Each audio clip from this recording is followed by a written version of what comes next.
নমস্কার, কৃষ্ণজয়ের নাম। এই মুহূর্তে আমি চ্যাংরাবান্ধা সীমান্তে। দেখুন, প্রচুর বাস দাঁড়িয়ে আছে। বাংলাদেশ অশান্ত। বাংলাদেশ থেকে সমস্ত স্টুডেন্টরা দলে দলে আসছে এবং তাদের অনেকের সাথেই কথা বললাম। তারা ওখানে বিভিন্ন মেডিকেল কলেজে পড়াশোনা করে। তো সরকারি তরফে বাংলাদেশ থেকে তাদেরকে রাত 2:30টার সময় এখানে নিয়ে আসা হয়েছে এই সীমান্তে। তারপর এখান থেকে নিয়ে আসছে এবং পশ্চিমবঙ্গ সরকারের তরফে তাদের বাসে করে সব জায়গায় পাঠানো হচ্ছে। এই যে ভুটানের একটা গাড়ি, এরা এইসব ছেলেমেয়েরা সবাই ভুটানে যারা আছে তারা সবাই বাংলাদেশে পড়াশোনা করে। কাশ্মীরের প্রচুর স্টুডেন্ট আছে, অনেক বাঙালি ছেলেকেও পেলাম। তারা সবাই ওই দেশে মেডিকেল পড়ে, কেউ ইঞ্জিনিয়ারিং পড়ে। তো এইখানে বিএসএফের তৎপরতাও চলছে এবং সিকিউরিটি খুব টাইট সিকিউরিটি এবং পুলিশের প্রচুর আধিকারিকরা এখানে আছে। এইসব মেয়েরা সব আসে, এরা বাংলাদেশ থেকে। এদেরকে সরকারি তরফে শিলিগুড়ি নিয়ে যাওয়া হচ্ছে।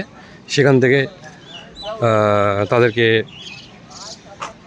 নিয়ে যাওয়া হবে, যে যা গন্তব্যে ফিরে যাবে। এবং প্রত্যেকেই দেখলাম খুব অরিড তাদের ভবিষ্যৎ নিয়ে। আবার দেখা বন্ধ কথা। নমস্কার।